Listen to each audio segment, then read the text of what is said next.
Hello everybody, this is John, and I'm your instructor. Throughout this we think fun, learning adventure. I am super excited that you have joined us for this course that will prepare you to not only pass the PMI-PBA exam, which is the hottest PMI certification out there, but it will also give you the exposure and experience on how to do the business analysis work. Yes, this is more like a BA job training. Both of these will be useful to you, right? We hope so, and we think so, again, based on the feedback from our graduates. At this time, we're going to jump right in, talk about business analysis, what it is, and basic definitions and terms that you will encounter as you move forward on this body of knowledge. So we are laying down our anchor and helping ensure that we are on the same page on the basics and fundamentals of business analysis. This is an important building block. And then we will circle back and cover some important administrative and housekeeping items before we dive right back in and start to study and learn the core concepts and principles that we have to master to pass the exam and do the BA work correctly. Does that sound good? Okay, great. Let's start the learning process. Hang in there. You can do this.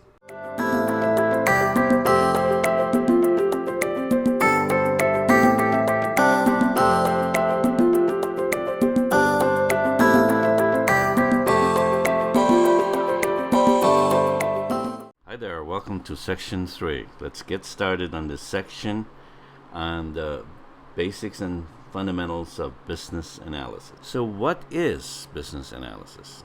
Please note the second word is analysis.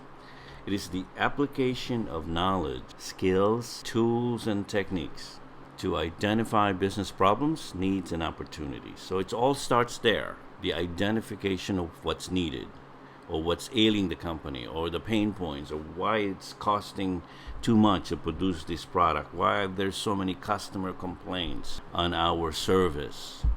And then the second one is the recommendation of viable solutions for meeting those needs, or how to get from the current state to the future state. And then the process begins of eliciting, documenting, and managing stakeholder requirements in order to meet business needs and project objectives. So all of that information needs to be collected, conditions that need to be met, and the features and capabilities ought to be in place in order to create that future state. Facilitate successful implementation of the product, service, or end result of the program or project. So it's a complete end-to-end solution. So after the information has been elicited, documented, and managed, the facilitation happens to successfully implement the product, service, or end result. You might be wondering, who performs business analysis? Who wears the BA hat? The key thing to remember is that many people in the organization perform some form of business analysis, regardless of their title. So even the CEO would be doing business analysis, as well as the head of the shipping department. To be sure, many of the ID roles, such as listed, do some form of business analysis. Please note that project managers are highlighted, as many times they do the hybrid role of being the PM and the BA at the same time. The business analysis work is done within an organization or a business entity that is formed and managed to engage in commercial activities for profit or non-commercial activities, not for profit or charitable. Commercial business entities are generally organized to sell a product or service. The organizational structure of an entity includes operational units or departments, business processes, operations or tasks. So you have the sales department, HR, IT, marketing department, accounting, production, legal, shipping, security. And the employees use machines, tools, and systems to do their work more efficiently. So you have the accounts payable system, loan processing system in a mortgage company or a bank, trading applications such as in a stock brokerage company. And entities exist with a specific purpose, vision, objectives, and the strategy to implement those visions. As in the environment ecosystem that we studied and know about, where, for instance, swamps and marshlands serve as natural habitats for migratory birds, the business entity is embedded in a business environment where it needs to co-evolve with other companies, and that the particular niche a business occupies is challenged by newly arriving species or businesses. This means that companies need to become proactive in developing mutually beneficial or symbiotic relationship with customers, suppliers, and even competitors. A business ecosystem is the network of organizations, including suppliers, distributors, customers, competitors, government agencies, and so on, involved in the delivery of a specific product or service through both competition and cooperation. The idea is that each entity is in the ecosystem affects and is affected by the others, creating a constantly evolving relationship in which each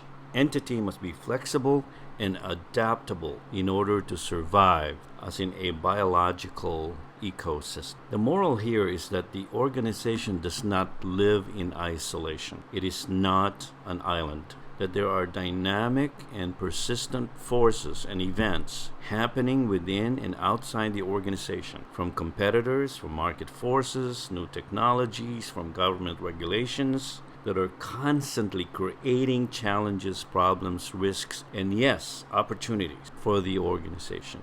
This business environment is where a good BA will really be invaluable to the organization. For example, the potential emergence of 5G mobile technology speeds will usher in a whole host of new products and services and greatly impact the business model not only of companies in the mobile phone industry, but many other related industries as well that are in the ecosystem.